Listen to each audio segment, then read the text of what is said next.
Hello and welcome to the penalty box. If you are firm and you are sure that you can move and you can score, here's the ball, there's the net, double, kick it, ready, set.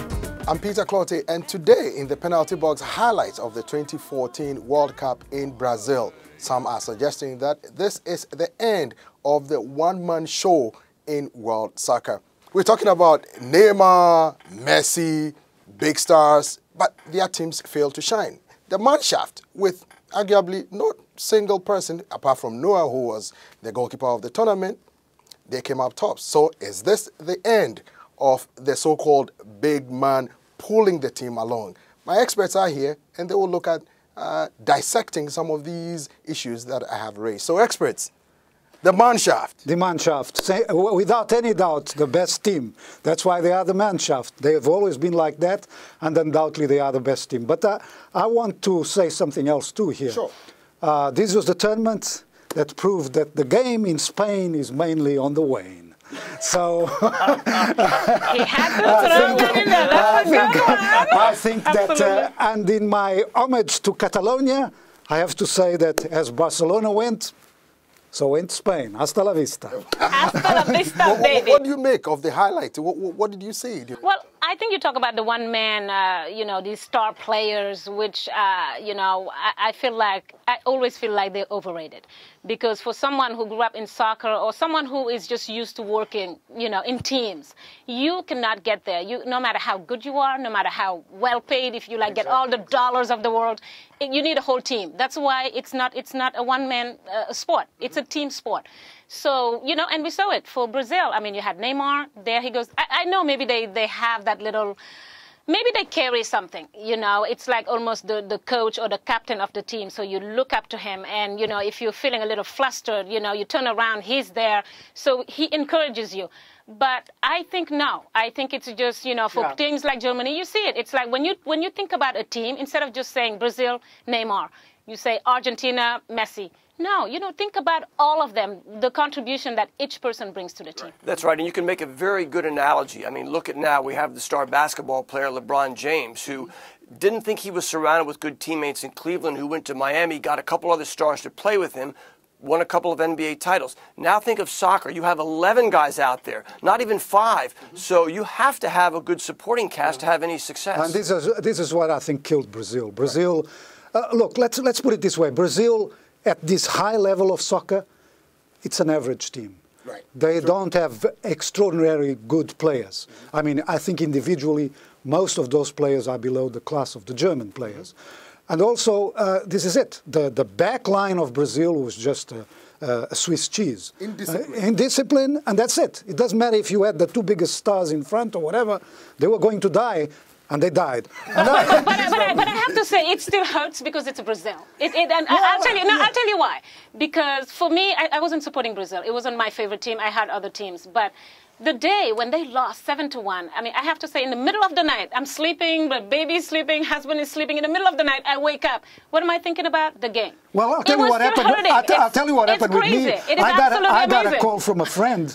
He said, I just switched on the television and it says they're 5-0. Is that a mistake? I said, no, it's not a mistake. I mean, when it went 1, 2, 3, and I was like, are you kidding me? Is this the World Cup? Maybe something happened. Maybe there was some news like some bombing or something that we didn't know about, maybe that the players knew about. So I'm thinking there's a reason. This is not the World Cup. This is not the Brazil that I know. Well, and why do you think that is? I mean, here is a team that had all these years to prepare for the World Cup, to put the best team on the field, and traditionally they've been such a good team. I mean, and after all, they won the Confederations Cup the year before at home. It was just really amazing to see. I think it was a shock. Now, some people are suggesting that they did not have any competitive games in terms of qualifying to the World Cup. That's and that might have hurt them. Because you play all these friendly matches, people usually do not give you their best when they play in friendly matches. Because, they're thinking about club football. But there's another thing about Brazil, and I think if you look at Brazilian soccer, I think it's going down. And if you talk to Brazilians, It's a total chaotic internal championships that they have. They have a lot of championships, and as a result of that, there's no unified scheme. And that, I think, for example, Romário, the former star, he has talked about that. Brazil needs to redo all its soccer from the bottom. And that's what Germany did 10 years ago. They invested a lot of money in the school side of soccer. And the results are here. And, you know, on a previous show, I think I talked about that, about the Germans and how they did dedicate to and bring it up from level. And that's what Jurgen Klinsmann is going to try to do here in the United States. That's why they gave him another contract for 4 years to lead this team and to get this even more improved at the grassroots level. Let us not forget that he built the German team. He unearthed the talent. So people are saying that he should be given the credit because... Well, I think Joachim Low did mention him. Absolutely. Yeah, and speaking of Klinsmann, he must have been in heaven. I mean, in the beginning, he was, you know, let's tell the truth. He didn't think that the U.S. team could make it even past the first round. Talking about the U.S., yes. I think we should mention one of the great goals of the tournament. Tim Howard. No, Tim Howard, the goalkeeper, but one of the great goals. Jermaine Jones against Portugal. Yes. That was an extraordinary goal. Well, what about Green? Well, some people are suggesting that Germany had the complete team, the most complete team, with perfect balance, and that won them the championship. No so-called stars, although they are all 7 players play for Bayern Munich, they won the Champions League. That's another thing. That, you know, but that's another thing that's very important, is that 7 of those players play for Bayern. And if you look 4 years ago with Spain, 6 or 7 of those players played for Barcelona. That's why I said, once Barcelona went, Spain, hasta la vista. They know each other well. They know what they're going to do on the field. They anticipate the moves by their players because they've played with them. Yes, it's not like people just playing in different teams and the World Cup comes, everybody has to be put together. So that maybe the teams should think about it. Joachim Low said Germany is going to rule for some time now. Bastian Schweinsteiger said they're going to France 2018 to cause another upset there by winning the European Championship. Do you believe him? It's possible. Look, the French have a very good team. They'll be playing at home. But I think the Germans were undoubtedly the best team. They were solid from the beginning. Solid from the beginning. I want to bring something. There was only one team that the Germans didn't beat. And that was from Africa. It was Ghana. That was Ghana.